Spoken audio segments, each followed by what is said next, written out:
We are live. Welcome back to the show, folks. My goodness gracious. Thank you for joining us because look, you're busy people. Probably got kids and all kind of things running around. So if you don't know me yet, my name is Mike Asherbrenner, professionally known as the Redneck Connector, proud and humble leader of the Hounds of Business community. And this amazing lady too, this way, I think. Yes, on their screen it's this way.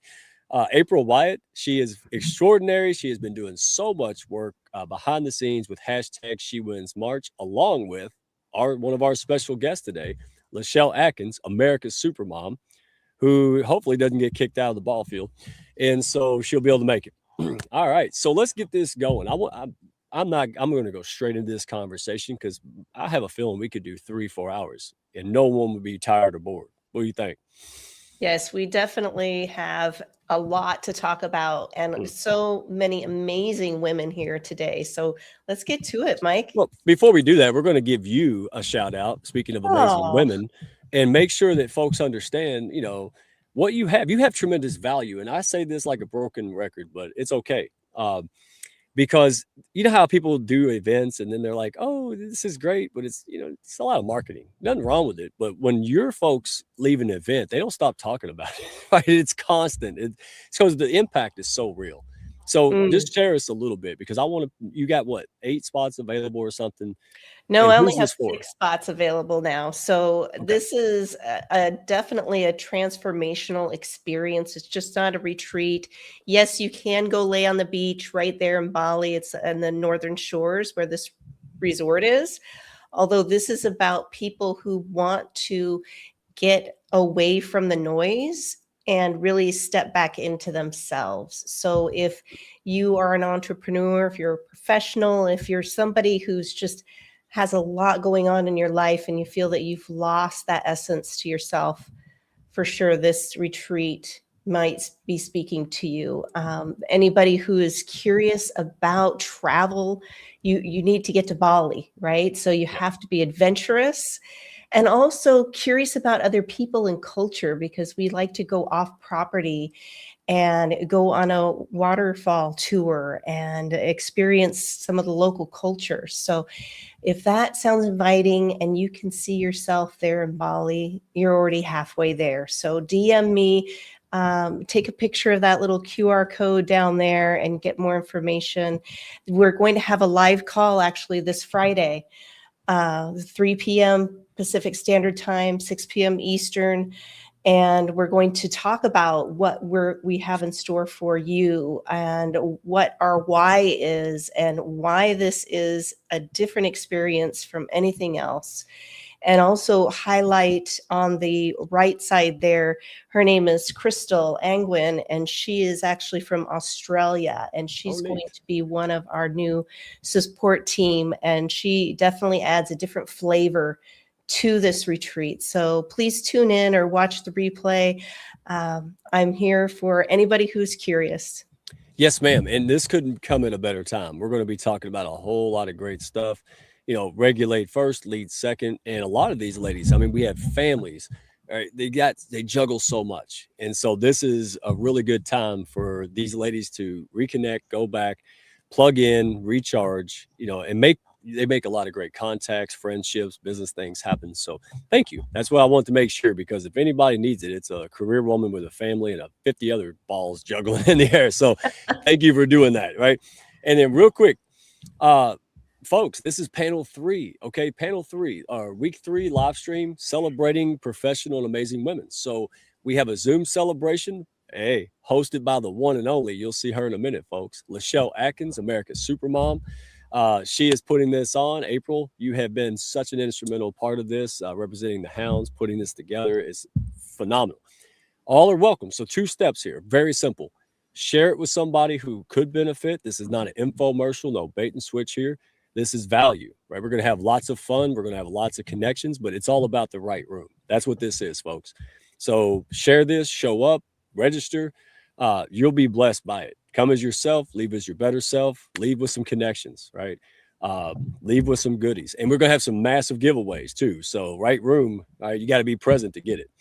So there you go, folks. And let me share this because I want to kind of give an interlude to this. This is going to be an action-packed, phenomenal panel. I mean, by just the experience and the brilliance of these ladies is just something that people could pay thousands of dollars for. So this is your show, right room, network with each other, ask questions. We'll do the best we can to put those on screen, be a part of this discussion. No pitch slapping with a P, right? If you're new to the house, not what we're about. But we're really just talking about, leadership is not just about clarity. It's also about stability. And we're talking about things like having vision, strategy, drive. But if your nervous system is not regulated, if things aren't okay here, which happens, we're human, leadership often becomes reactive. So that's what we're going to go beneath the behavior into the brain, body, emotional patterns, right, that shape and lead at home and work. Right, we're going to get down to it. So this is your all show. Don't no shy Nellies here. All right, we're going to break that if you are. And one last thing, if you enjoyed all of the things that you've been in, if you enjoyed the networking, if you enjoyed being in this orbit, right? Hey, I don't sell things. I share things, folks, like the Costco lady, right? So if you enjoyed all this, being in the right room, you love real conversations, real strategy and business growth, hey, pull up a chair, right? DM us. I'll put all the links in the comments. Send us a DM and say how I'd like to learn more. All right, that's it. We'll put you in the right spot. But if you sense something, it's like, how do I get to this party? Well, reach out to us. That's how you do it. So no strays out there, folks. So you ready to roll this intro? You ready to go? Let's go. Let's do it. Let's get it done. I'll hit the button. How about that? You let me hit the button.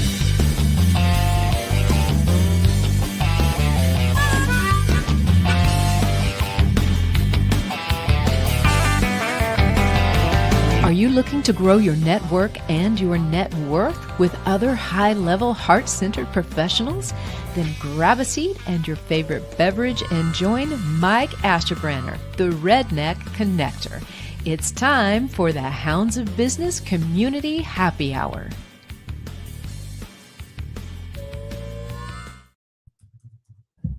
Oh my goodness, they're here like magic. How about that? So I'll tell you what, I'm going to give my little rendition. I'm going to make y'all blush as best as I can in about 10 seconds each. And then do me a favor, introduce yourself for folks who for some reason may be new and don't know who you are and who you serve.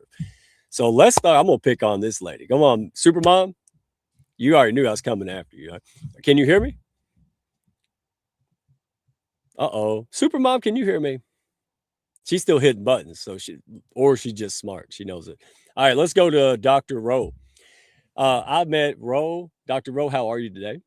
I'm good. How are you? Oh, I'm trying to hold my excitement. Like, I love this panel. I just can't. So we met at PodFest. I thought I knew you were amazing. I sat there. I enjoyed your company. And then I reached out when Women's Month because, come on. Like, hey, high-level, heart-centered women. It was Dr. Rowe. And so that's how we got going. And then a lot of the guests that you have seen on this show, folks, were coming from Dr. Rowe. So we love you. We appreciate you. We had you on a couple weeks ago, Encore. Thank you for coming back. Tell the folks who you are and what you do because you make an impact. Well, thanks for that intro. I do hang out with some pretty amazing people, including you all. So, right, you are who the people you surround yourself with. And so, I have the privilege of some pretty awesome people. So I'm Dr. Roseanne. I actually am Regulation First and Regulation First Parenting. I actually own the trademark to it. What is it about? It's about putting your nervous system first in everything you do. And my work is largely around parenting. But I also work with organizations to teach them how to implement this in their organization. And I'm so excited that you're talking about the nervous system because it's everywhere. I had, we just kind of on autopilot. We don't understand ourselves and then we do things. And this is why you're so good. I'll pre-order your book and it's not out till September. But your bonus was worth it. Like, I was good with the bonus. I was like, man, one day I'm going to forget the book is coming, right? Even my family was like, did you order a book that's not going to get here till September? I was like, yes. And I got the email. I was like, go read the email. Well, thank you for supporting me. I really appreciate that. It means a lot. I'm a dad who cares about his kids, and they didn't come with an instruction manual. So thank you for writing something I can use. All right. And speaking of lots of kids, Supermom, can you hear me? All right. I can hear you loud and clear. Okay. So now that you're living outside, how are you today? I'm good. I'm telling you, you got to get out of your comfort zone. So, but I'm used to chaos. It happens all the time when you have a large family. So I'm Yes, glad it to will. be here, excited for this conversation. These are some wonderful women that we have on the panel. So I'm looking forward to learning from them this evening. So, all about women. I think it's so important. A lot of the important topics we minimize, or sometimes we bury them, or we put them on a shelf to think that we can handle it later on. And I'm a testimony that that's not the way to do things. Overcame 13 years of depression, 3 hospitalizations, and now I am just a walking billboard about the importance of your mental health. I am a TV producer, podcaster, author, speaker. Any platform that somebody will give me to talk about our mental wellness, I'm there. So I'm glad to be here and excited for tonight's conversation. You are a gem, my friend. And yes, I'm going to be picking on you because you love it. You absolutely love it. But Supermom, fun fact, I went on a live stream. I put my hat on years ago, had courage before confidence, and I got whooped. I got whooped, y'all. And then I didn't give up. And then guess what? The second experience was Supermom's show. And so she gets the credit or blame for what you see today. That's what I'm trying to say. So you send hate mail and love mail to Supermom because she did. She gave me that experience. And I said, you know what? That I want to do that again. So thank you, Supermom. That's why you've been dear to my heart, and you have made an impact like the size of Texas. So thank you. And that leads me to another amazing lady coming through, the one and only Deborah Jackson. Birds of a feather. See, if I had sent any of these ladies a DM, they would have pepper sprayed me over Zoom, folks. I'm telling you, like, we're disenchanted. This had to come from somebody going, hey, I know he looks funny, but dadgummit, he's got a bunch of stuff. And Deborah did that. Thank you, Deborah. And you are fantastic and phenomenal. So please introduce yourself and let the folks know who you serve and what you do. Yes, well, thank you so much, Mike. And yes, I'm so grateful my colleague Deborah Jackson connected and aligned all of us. I think that it's wonderful when people can come together and pool knowledge, share wisdom and expertise, and accelerate success and high performance, whether that be your personal lives or your professional lives.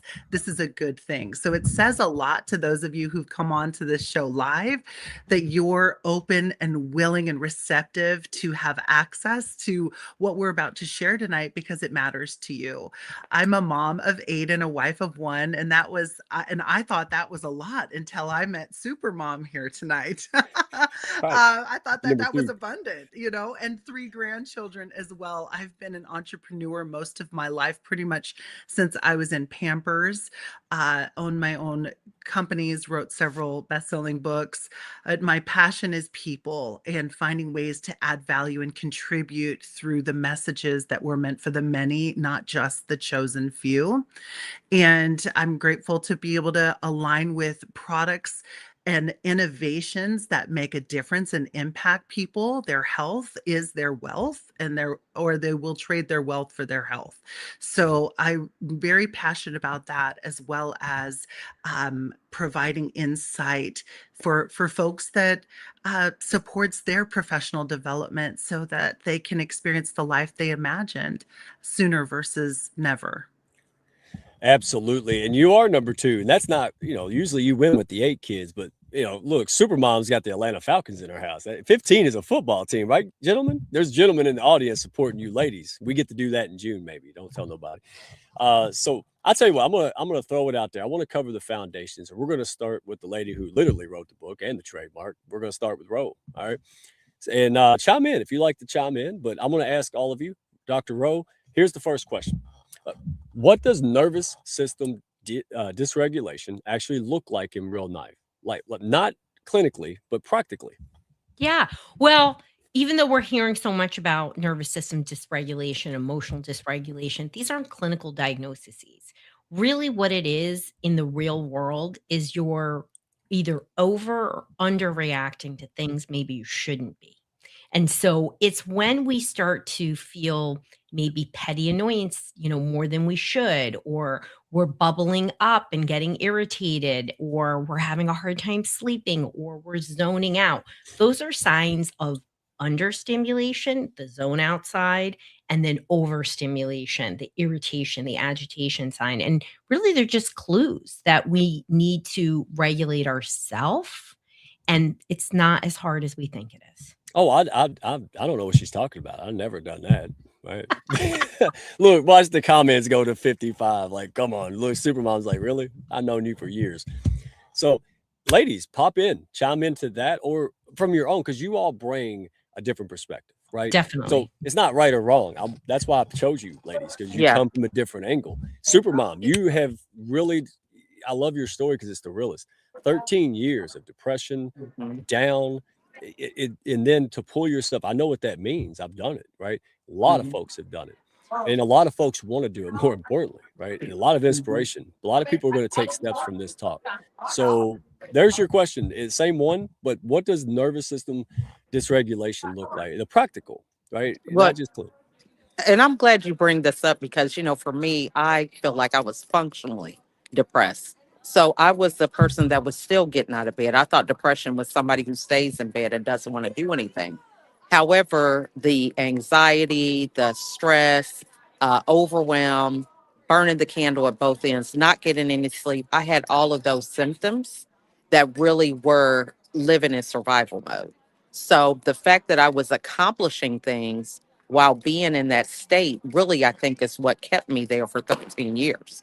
Because I thought, well, this is just how it's supposed to be, let alone being an only child trying to raise a family of the size that we have. So, I think a lot of people get to the point where they ignore the signs, or, they take an aspirin because they have a headache. They don't think about, I've had this headache every day, or this headache occurs whenever I'm doing X. And so it's really just the point of not knowing yourself. I really didn't know the signs my body was giving me because I was still pushing beyond the signs. So I think it's important to highlight some of these things so people can start shining the light on some things that are triggers or maybe reoccurring things that they're stuck in, and realizing that they have the power to change that, if they just get with different people, or sometimes just do the inner work on themselves to change the situation. By the way, I feel like I'm a news reporter on site. You know how it's like the people are out in the field? I'm a field reporter today. This is hilarious, okay? You are. People How's the are weather out looking there? and they're like, what is she doing? Yeah, Supermom, can you tell us the weather right now? Yeah.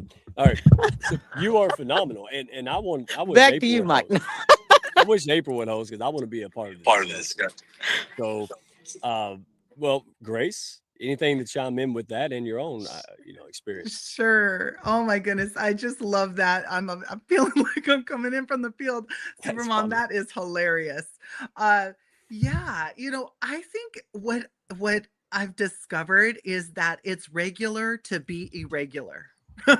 there are so many there's so many things that are happening and tugging on our lives at any given time, that there is a technique that I like to use, and this is a communication technique. This is a presence technique. It's called ABCD. I loved your sign as you were introing earlier, Mike. ABCD technique. This has my attention. So I'm seeing a shift within myself. I'm seeing a shift externally of myself. So whatever is happening right now, this has my attention.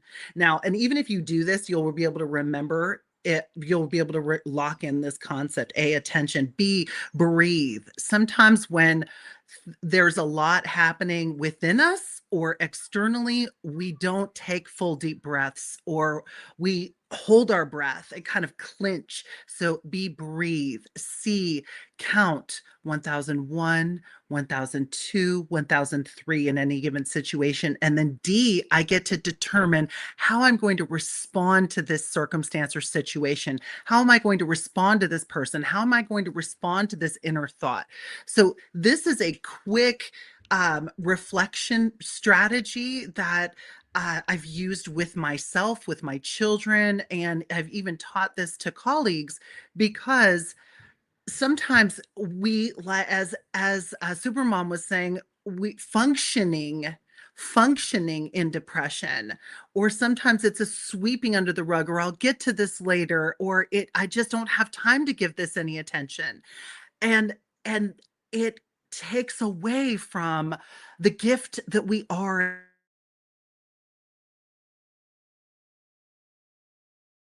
ignorance, and it's not ignorance, it's ignorance, we're not showing up in our greatest expression. We're not really giving from our overflow. We're probably giving from empty. And that is not a sustainable strategy. So those are just a few thoughts that were coming to mind as I was hearing the ladies share their perspective and brilliance. Absolutely, because when I thought of you on the show, I thought experience. Like, that's not your thing, but you've been through it, right? Everybody hears from the teacher, but I like to hear from the student. Somebody who's just like, yeah, I went, what the hell, And so, Dr. Rowe, let me go back to this because I find this intriguing. I hear this theme constantly, and I hear it on the show today: self-awareness, right? That's kind of what sticks out, because I know the day that I pulled my head out of the sand and it said, hey, you have a problem. It was the scariest. I mean, I was terrified, but that's why we do maladaptive things, right? It's why I drink and all this stuff. But the day you do that, and for me, it was the catalyst was, I don't want to pass on generational baggage, right? Because we're talking about a lot of parenthood here. This is part of, and you can't teach what you don't know. So I was more scared of passing that on, and my daughter's growing up to be more of a train wreck. So I want to touch base on that, because I know there's a lot of folks feeling that way. You ladies at some point were able to go, hey, I'm going to face this. But that's so hard because we feel broken, weird, guilty, right? We feel shamed.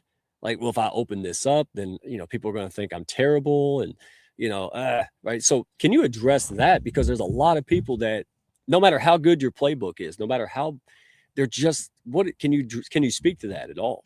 Yeah, I was talking to a young adult yesterday who was stuck. And I think, Lachelle said something so amazing that you probably didn't even realize, and kind of wanting to dive into that and unpack that is, when these things build up, they almost never happen overnight.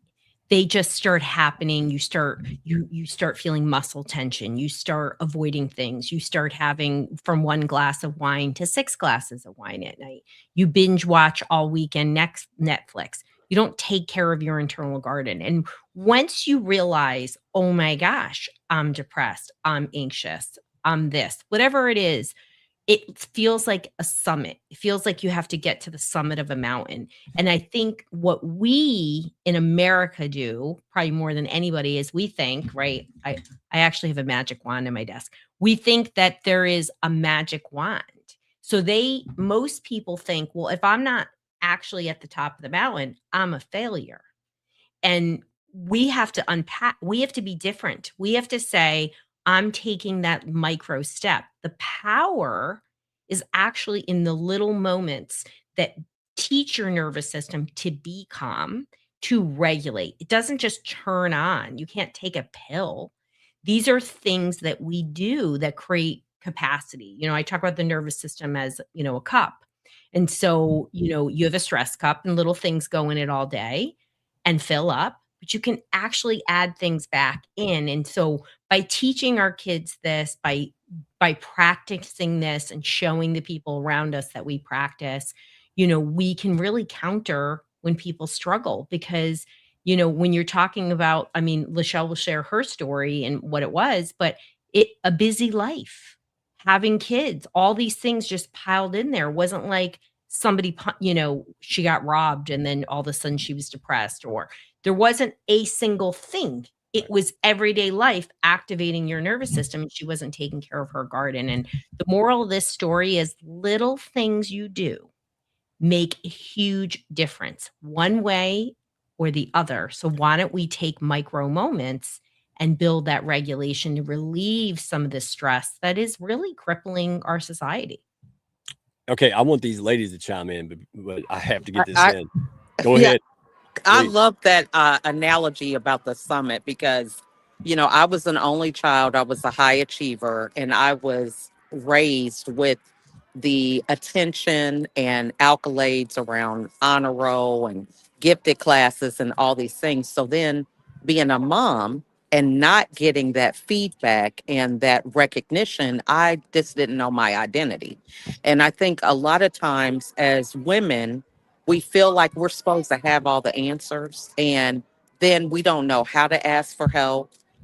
We sometimes can't even verbalize. When you're going through challenges physically or emotionally, there are no words to sometimes even describe how you're feeling, you're thinking, in a way that makes sense to people. So, being able to take some time to reflect and have that ability to know yourself and know what your triggers are, know what makes you happy, what makes you upset.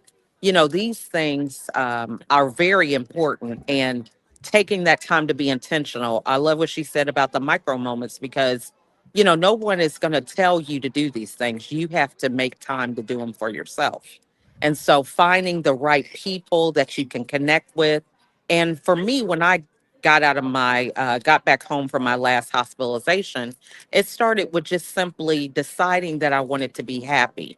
Now, happy is not going to be happy things every day, but it gave me a mindset shift to where I understood that I could pack happy moments into my day whenever I needed it. And so from there, I began to understand that, I can't blame other people for my situation. It is up to me to be able to fill my days and moments with the things that I need when I realize through what Grace is saying, that attention of seeing that, hey, something's not right here. And then making sure that I'm the one that addresses that. Because if you wait on other people, which I had done in the past, I'm ended up in the hospital. So I think that's a very important point to bring up.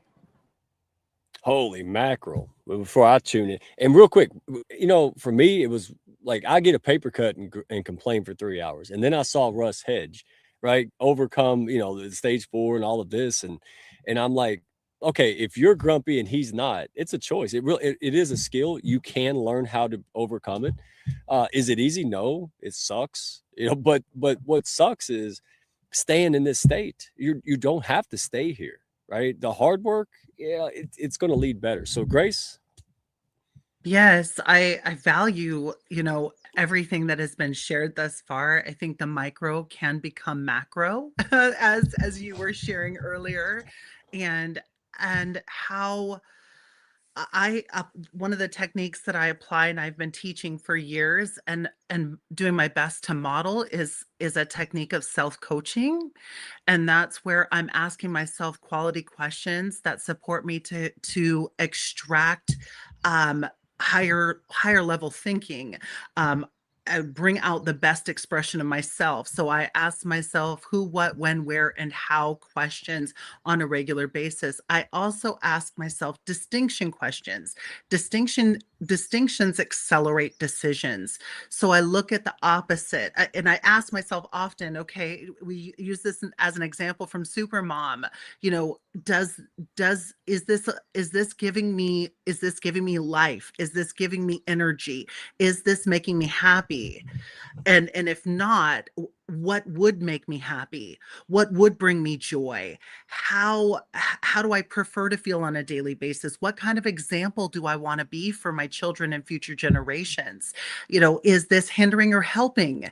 So distinction, to being able to identify the opposites, to be able to quickly make a decision of, most people are so clear on what they don't want out of life, and they complain about it, and therefore they get more to complain about, and they get more of what they don't want out of life, versus being super clear what we prefer to experience and what we prefer to be our life our life story. And it's not always grand, and we're as long as we're taking action each day, or being mindful each day of our preferences, we're so much more likely to get there. People are so clear on what they don't want, but haven't really invested the time to identify what they would prefer. So I love that Supermom is at a track meet, because it's her daughter's, she has kids in this track meet, and she found a way. We can either just complain that this is the situation, or we can be a show host for the day and show up anyways. So those skills I highly recommend, because you carry yourself everywhere you go. And that is always the more beautiful answer for the more beautiful, always the more beautiful answer for the more beautiful question. I hope that will bring value to people. Oh, I'm not messing none of this up with my isms right now. No, no. What I'm going to do is a smart thing. Go over here to Dr. Rowe and say, "Hey, Oak Tree, would you like to tie this up?"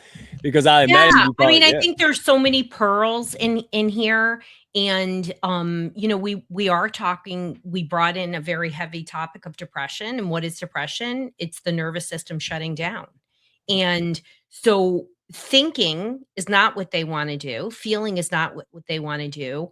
We have to get them to reconnect to their body and start small.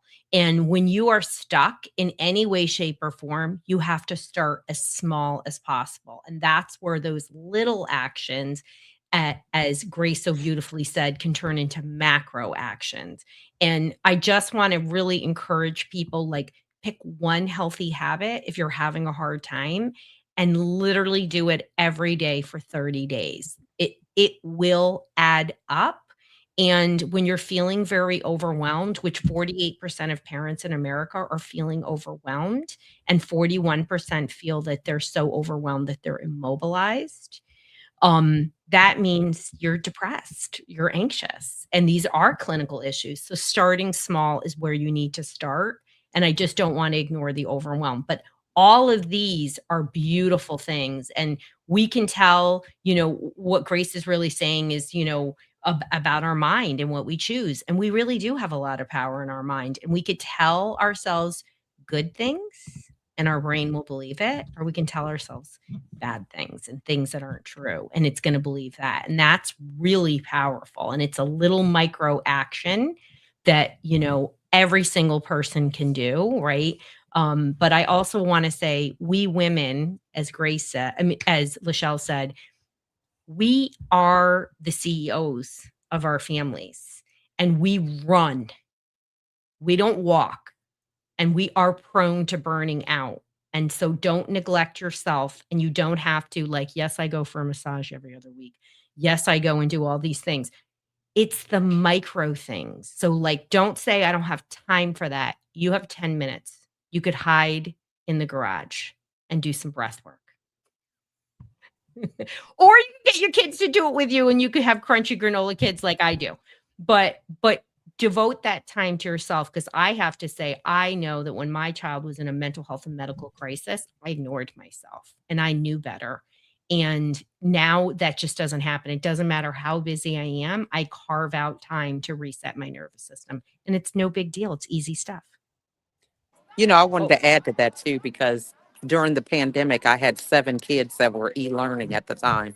And we had mental health days. You know, I just told their teachers, hey, nobody's sick. I'm here. At the time, my husband was working out of state. So I was there with all the kids, and he was coming home on the weekends. But helping them to understand what a mental health day is and talking about it, you know, so that they can understand that, you know, you don't have to necessarily be sick with the flu or something like that to still know that you need to rest, you need to take some time to decompress and, you know, really talk and get in tune with yourself. I think that is also important. And also during that time, I wanted to have something proactive for my kids because they were saying that, you know, they're going to have social issues, not being with other kids. So I created an acronym for a smile, which is one thing you could give away and still keep for yourself. And it talks about 5 pillars that we need in our mental wellness, and it's sleep, mood, inner voice, laughter, and energy. So when you're taking those micro moments to even have that conversation with other people that you think are a little off, these conversations are around, have you been sleeping lately? You know, where they don't really feel threatened, but they're able to kind of check in with themselves with things that they might not have even paid attention to. You know, how's your mood been? I noticed that you just haven't been in a good mood today or yesterday. Is something going on? Because you can be in a rhythm and a loop that you just can't see yourself out of. But it's those moments when people actually give you that awareness or draw attention to some of those things that you realize, man, you know, that is true. And you start really checking in with yourself. So I just wanted to add that also. I love that. Hey, real quick.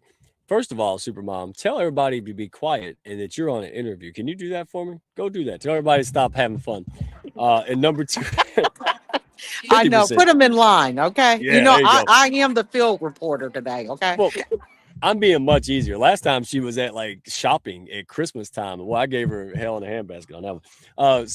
But here's the thing. I love to see men. The Hounds has over the weeks and even today we have men, right? And they're not here to be weird. They're here because they're supporting their women, right? They work with women. They got wives and everything else.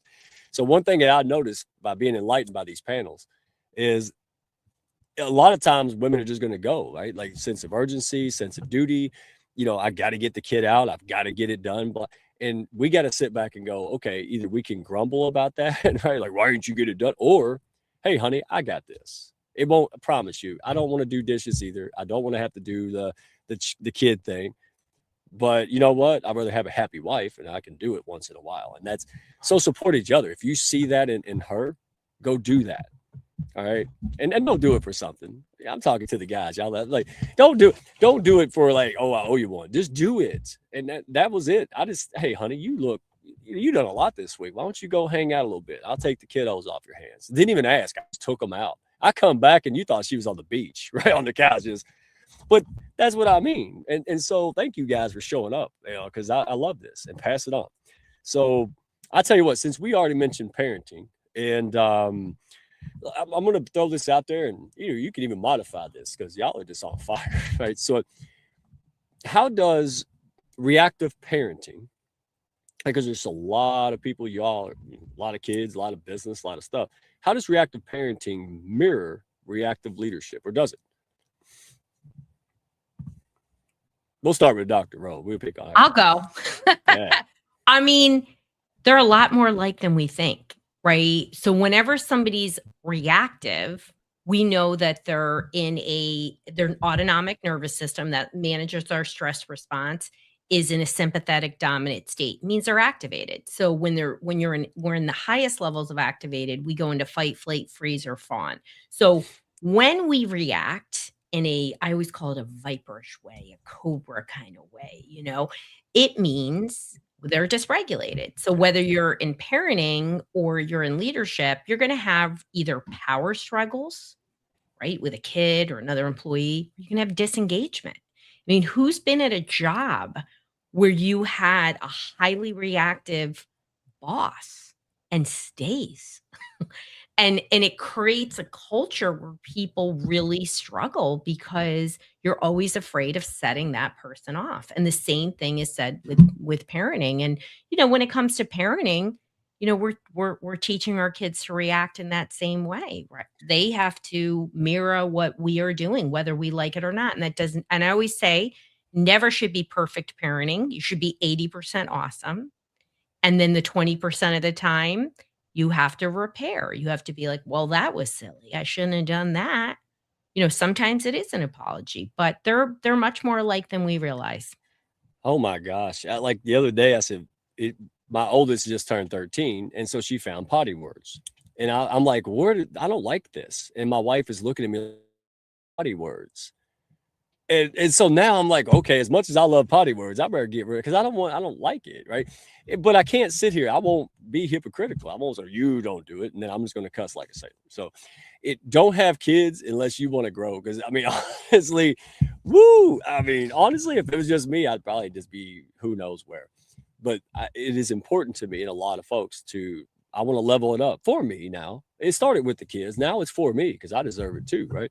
And that's another thing. Ladies, you deserve it for you. It don't have to be for everybody else. Maybe you start that way. But yeah, and so please chime in. Grace? Yeah. I really appreciate what you share because I think that really is a true thing. I would say if you talk to some of my kids, I probably was that reactive parent, because I have such an age gap between the oldest. The oldest is 36, the youngest is 12. So I'm sure I went through a lot of evolutions with all those kids. And now, my grandkids, they probably think, they think I'm the best thing. And I'm like, hey, I made so many mistakes. But I think just being open to being present and strong enough to get feedback from your kids, asking them the hard questions and understanding that you don't have to have all the answers. Being able to be in that space is so important because there's so many things that are changing at a moment. I mean, these kids have different languages, they got different technology. It's just hard to keep up with everything if you don't have a connection and a relationship with it. So I think just being willing to admit your mistakes and talk to them about that, that's the best model that you can have because not everybody is perfect, and giving yourself grace. No pun intended, but you need to give yourself grace because you're not going to have all the answers. Every child is not the same. They're not going to have the same friends, the same experiences. And so when you are open to learning from them, just like you're teaching them, that's when things will turn around for you. So give yourself some flexibility. And really get to know each child because not everybody beats to the same drum. So taking the time to really foster and nurture those relationships with each one of them, I think is also important with that. I love that so much. What was stirring up for me was being quick to listen and slower to speak. A reactive parenting or reactive leadership is quick to talk, quick to, as Dr. Roseanne said, like the viper, the cobra coming out at you. So again, how can I give this person, how can I give myself and this person um, a willingness to ponder, that when emotions are high, our logic can be very low. And when our logic is over high, our emotions are out of the picture. We don't care how someone feels. We're striking, we're attacking and non-intentionally. So with our kids, even being willing to recognize, when is it time to lead? When is it time to follow? When is it time to mentor and give feedback? Or when is it time to ask and to receive feedback from them? How are we really listening to them? And how are we listening to our own instincts in this moment? So reactive leadership is a quick way to lose friends and have a very challenge influencing any person. Reactive is when we say and do things that we wish we could take back, but those words have been used and weaponized, and it's not about an erasing opportunity. So when something happens in leadership, I always say, how can I ask for a moment? I'd like to, you've shared something that's pretty important here, and I'd like to pause, time out, take a moment to reflect upon that before I give you feedback, before I respond to this situation. So the opposite of reaction is a thoughtful, mindful, heartful response to what has just transpired. And I believe that that is what is going to be essential to continue to align and connect and communicate with our loved ones. And you're right, Lachelle. I apologize to my older children. I have 8 as great kids. I apologize, and I said, "Oh, forgive me for I did not know." You all didn't get the version that these younger ones are getting because I'm still learning, and I apologize.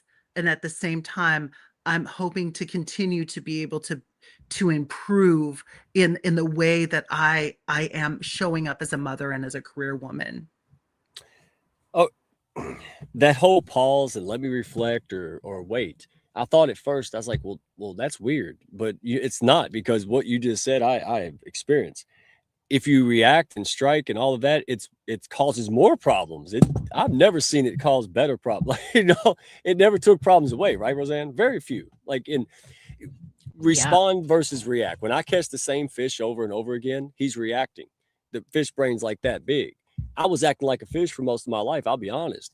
Then when I stopped and thought about it, well, that right there, just that pause, just that the reflection could really make a difference, right? And wow, we can go on forever. Dr. Roseanne, before we do, because I got a question for you, but would you like to cap this off?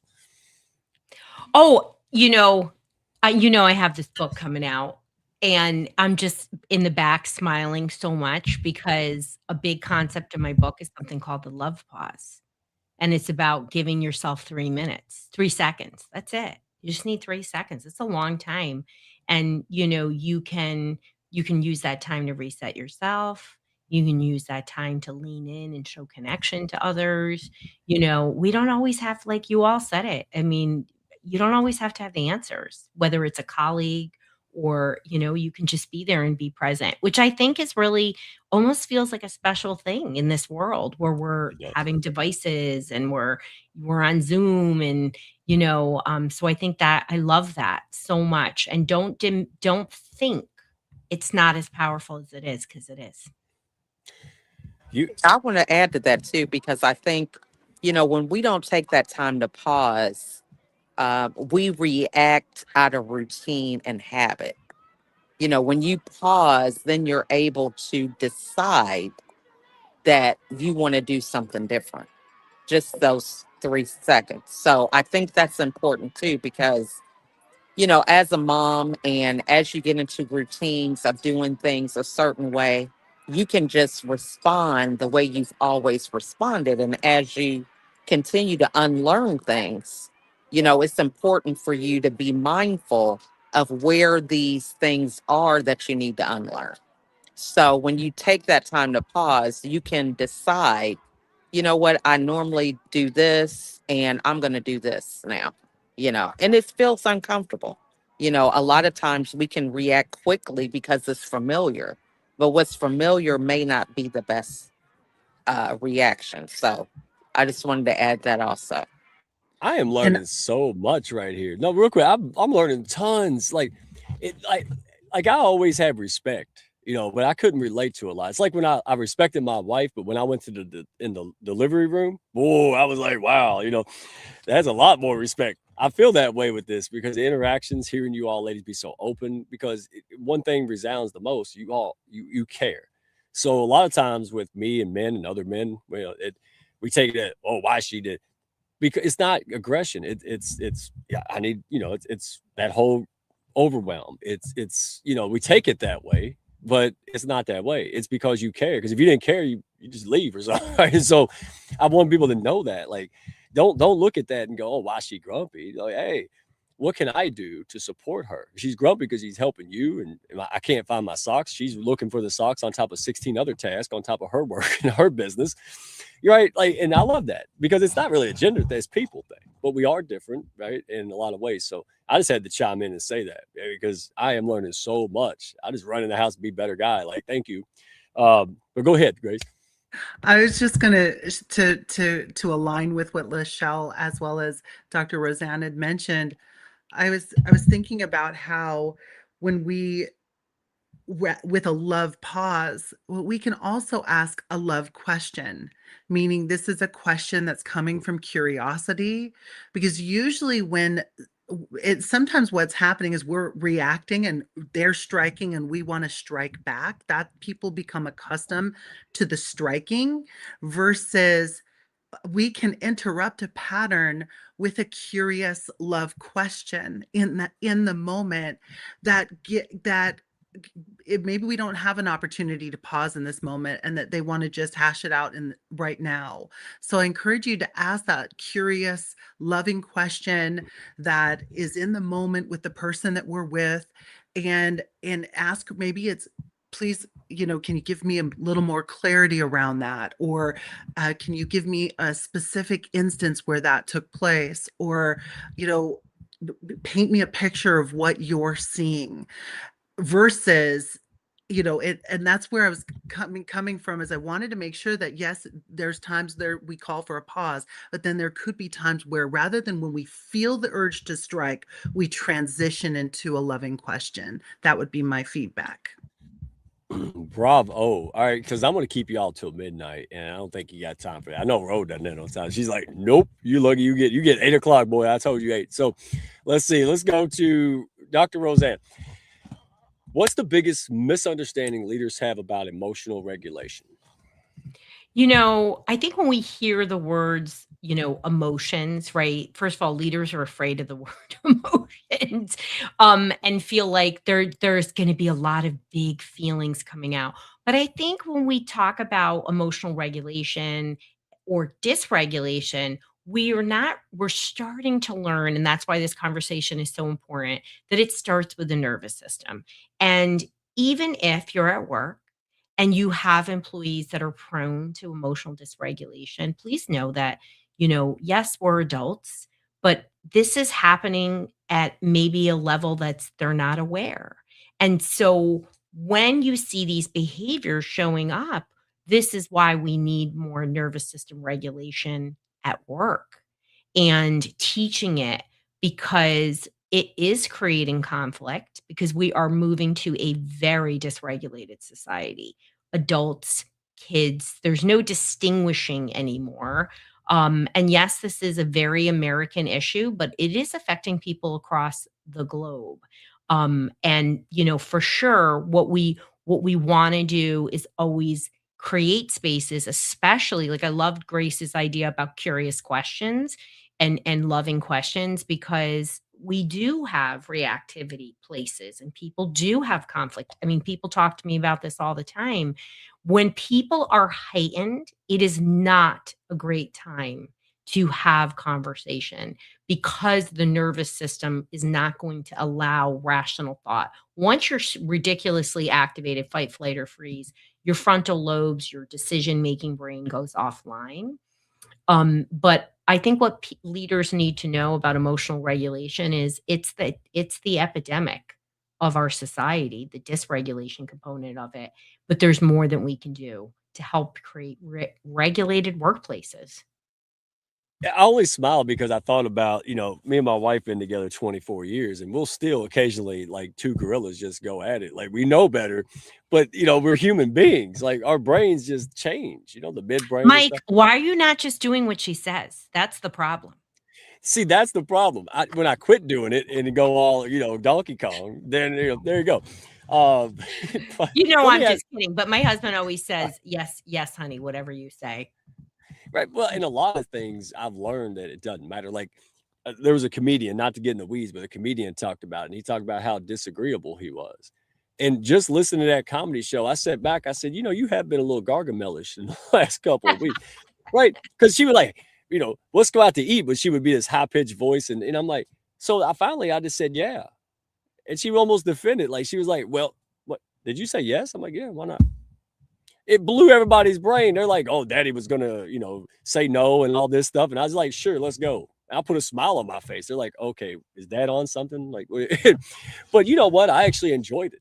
I enjoyed it. And if I didn't enjoy it, why can't I let them enjoy it? Why can't I enjoy them enjoying it? This is what we're talking about. Stop being a fish reacting to stuff. Yeah, is it easy? No. But is it worth it? Hell yes, right? So real quick, because I wanted to get to these ladies, but you are just how does regulate, connect, and correct? How does that apply in business environments? Yeah, I mean, so basically regulation is the path to everything. You're not going to be able to connect. People aren't going to be able to receive feedback or learn. That's what the correct is about, until you're regulating. So you can start that process by being regulated, because co-regulation is when people borrow your calm, right? And we know this as parents. When we got it together in the 80% awesome, we're like, oh, that went better than I thought. But this is also in classrooms. This is in workplaces. And so know that connection and learning are just not going to happen, maybe at all, unless you focus on regulation. Wow. Yeah, I love brilliant academic brains that actually lived it. All of y'all are just so on point and believable. I hope seriously, I'm going to do everything I can to get this out, because I know so many lives will be touched. So many women and men will be like, wow, okay, it's not just me. Because we think it's just us. We're the only ones that have issues and changes. And like Goggins says, other people are just better hiding it than we are. It is the truth, is it not? And that's why we do this, because it's okay. Well, I got problems. They just hiding it. We all got problems. Anyway, let's go to Supermom, because birds of a feather flock together, my friend. So you battled depression for 13 years. How did that affect your leadership, and what shifted when you chose recovery? I think the thing for me is removing judgment. Mm, Coming from a high achievement background, high performer, I felt like if anything was done right, it had to be done a certain way.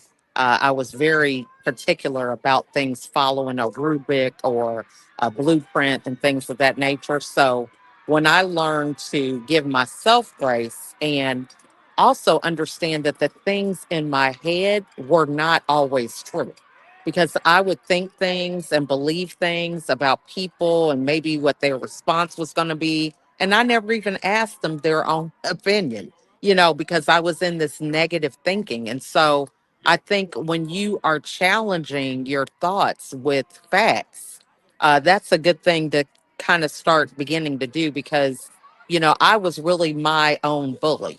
And so I learned that I had to be honest about a lot of my expectations. And, that was driving me to feel like I had to be perfect in everything and burn the candle at both ends. And, instead of asking for help, I'm just trying to relearn a whole bunch of stuff that I'm not gifted at instead of just asking somebody and trusting. But I just had this fear that I had to have all the answers and know everything. So for me, removing that judgment allowed me to uh, give other people space and grace. And it just took the pressure off, you know, took it off. that constant resilience. That's what I see, and I hear you talking about. So, what is that resilience actually looked at like day to day? I think it's just really being present. You can't be resilient if you are not fully grounded. I mean, being able to show up. There would have been a day I would have been like, oh my gosh, I can't be on camera. I'm at a track meet. What are they going to think? But I've learned over time to include my children in my brand, hence the name America Supermom. Now I feel like, I struggled with thinking I can't have a career and be a mom. I had to choose between one of them because I couldn't do them both. But now that I'm able to embrace fully who I am, I feel like I can show up and, hey, this is my life.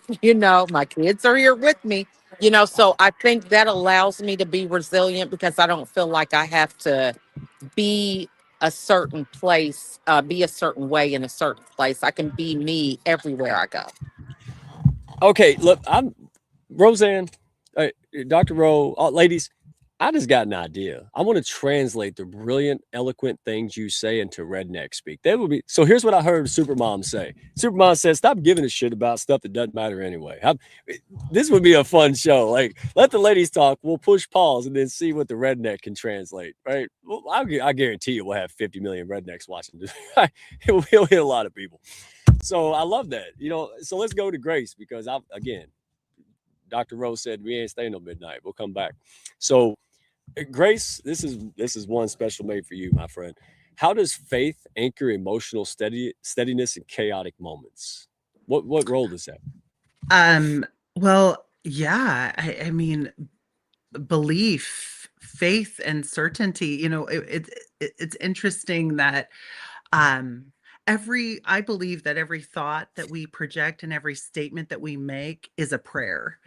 And so it's like that we're asking for more of that or more of something similar. So being very mindful uh of my having faith that being mindful of the message that I'm putting out there is valid and important. Um I think also when it comes to faith, it was interesting. I had people in a business setting that would tell me often their limited beliefs would they thought, I'm going to save you the pain of something not happening. So I'm gonna try to fix this for you and tell you in advance that don't get disappointed if it doesn't work out. And it was funny because again that ties in your faith. of believing that it is done. And they would say, oh, Grace, it's not done until it's done.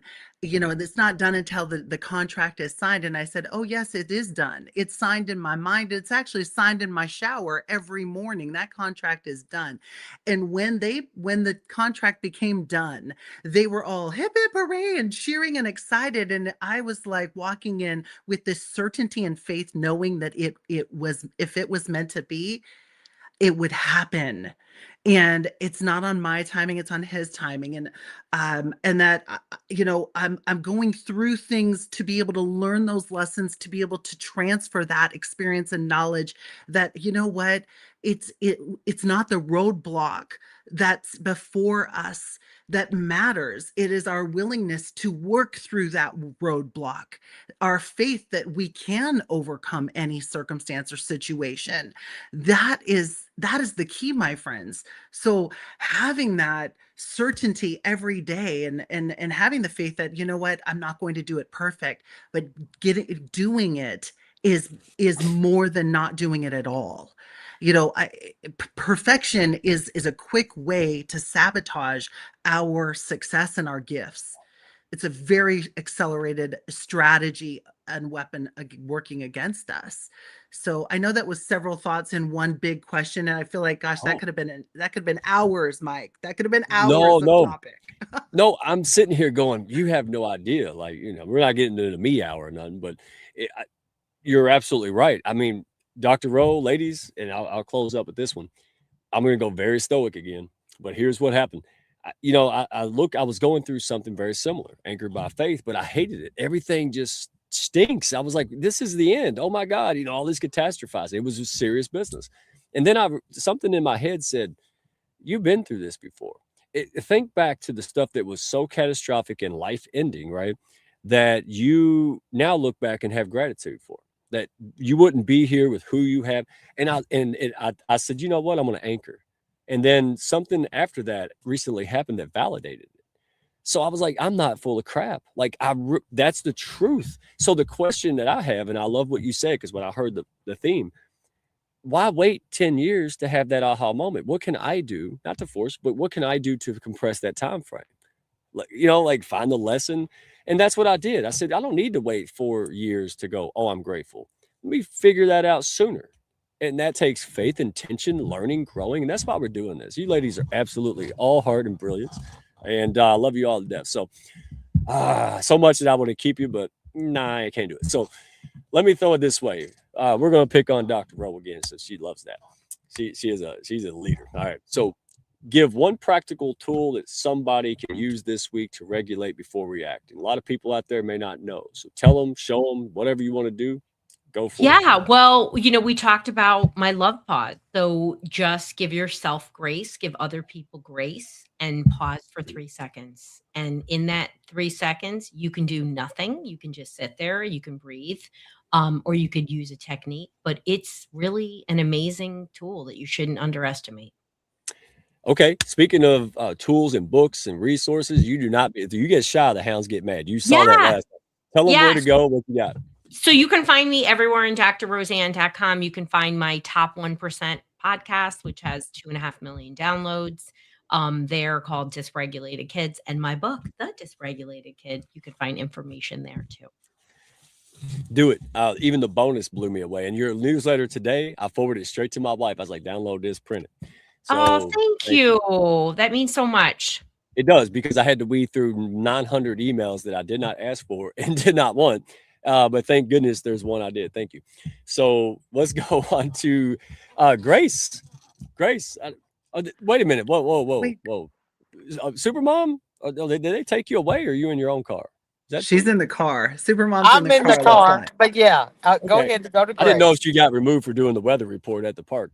That's what we picking on you about. Go ahead, Grace. Look, your turn. Yes. So one thing that I think that we can be mindful of this week and to begin practicing is it having a sense of purpose and a meaning behind what we do. So for example, a purpose could be I'm gonna do something that models a best practice for my children, or I'm gonna have some type of reason or meaning behind my activities and be mindful of that. So have a why, have a reason for yourself, and then find ways each day to live out that reason and make it a reality. See, this is not stuff that you just wrote at a coffee shop to sell things, y'all. This is what I mean. Like, this is the connect with these ladies, go check out their resources. They're not going to bother you. You go read stuff, absorb. And then when the time is right, lean in. That's the whole point. And speaking of no dog catching, all bug zapping right here, super mom. I behave very well. And I know you're a smart lady. You're saying, wow, Dr. Roseanne, you make that guy behave, doesn't she? So you got it. Even April's like, yes, thank God for Ro. So take it away, my friend. What is that tip, tool, and baby step that someone can take to really get started on this journey? Because it could be scary. Yeah, I would say journaling, taking some time to write down your thoughts so that you can really be an observer and take a different vantage point. When we have,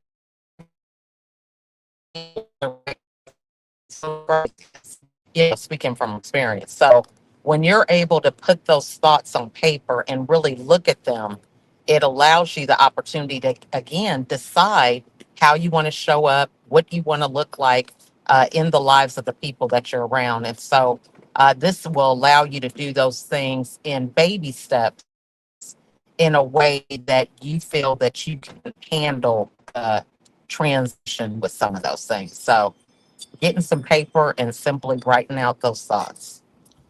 Well, other than Women's Month and coming to experience, your ecosystem, we're kind of your guest on that platform and this whole collab. Where else can people go to tap in and find? You got a ton of things. So where can they go find out and tap into your stuff? I'm fortunate enough to all the work that I've been doing is people can just Google me, because I have There been you go. everywhere doing all the things because I feel like, depression is an important topic. It's taboo for a lot of people, but it's so important to raise the conversation everywhere you go because it is something that everybody can struggle with, men and women alike. So, and even children now that we have this situation with the pandemic, post pandemic, social media, all these different things, it's important for us to be comfortable to talk about our mental wellness. Absolutely. Oh my goodness gracious. And you said journaling and about everything. Let's bring April up because she's going to be like, I've been telling this guy this for like 2 years, right? And she has been an amazing guide and I warned her. So hopefully she's ready for this. This last time I just snuck her up here and she's like, oh no, So are you ready? Let's bring her up. There she is. This has been such an amazing event, ladies. I'm telling you, everyone is just like, what? In the comments, and we could continue this for sure. We'll have to definitely have you back. You are the special 3, seriously. Oh yes, yeah. We got to make sure. I'm going to pull some strings and say, hey, y'all, other people get this out of here because this will impact so many lives. This was so spot on, y'all, ladies. Deborah, again, thank you for the introduction, and to Grace, Supermom, thank you for. Like in Redneck, I don't know. I mean, you have been an instrumental part of our lives, not just mine. And it's an honor to get back together and do things. And Ro, my goodness, we may not have known each other that long, but it feels like in a positive way, like we've known each other for a very long time because I feel like we made a big impact together already. And it's been phenomenal. You all are amazing. April, here's my soundboard. That's the Redneck soundboard. You deserve that. You are absolutely phenomenal. And thank you. That's all I got to say. Here's my takeaway, and we'll close. Mental wellness, not optional. It's infrastructure. Strong families build strong leaders, right? And regulated leaders build strong teams, right, Ro? So this is it. If this conversation resonated, don't keep it to yourself. Go check out the websites. Reach out. Have that courage before confidence, right? Stop hiding it. Stop feeling alone. You're not. Okay. People aren't judging you. They want to support you, but you have to go out there for them to see that and know that. Okay. So support the May event we got coming up, and I'll post about that. We got Women's Month coming up at the end of the month. Tap into that. You've got April's retreat. You got Rose books. You got resources. All right. Do it. because the world needs you. Once you get leveled up in your best self, you can make an impact, and look around. The world needs this. And last shameless plug. Hey, no strays out there. If you need people, resources, and support to get that done and move forward, hey, that's why we exist. That's what the Hounds of Business is. Right room, right people. All right. And we are flying high. We're getting elevated because we are not joking. I want to leave a legacy that outlives me, and I'm not alone. So, ladies, love you to death. Folks in the comments, and Sam, when you mentioned journaling, I know Eco Sam went crazy because she told me I had a heart. I bet she did. I didn't even look. And I was like, she told me, she's like, hey, go sit out with the sunset and journal.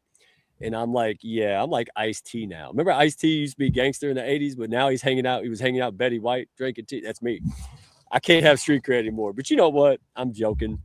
I'm happy. I'm living, and this is a dream. So, ladies, thank you for all you do. We will see you on week 4, final panel. All right. This is going to be leadership. Oh, you don't want to miss it. My goodness. It's just going to keep going from here. And we will see you on the next one. So, April, would you like to hit the outro button? I sure will. You do it. Well, everyone, and take a breath. Y'all. Thank you. Thank y'all for stopping by. Be sure to follow, share, and like, and send me a message if you had fun today. Y'all come back now.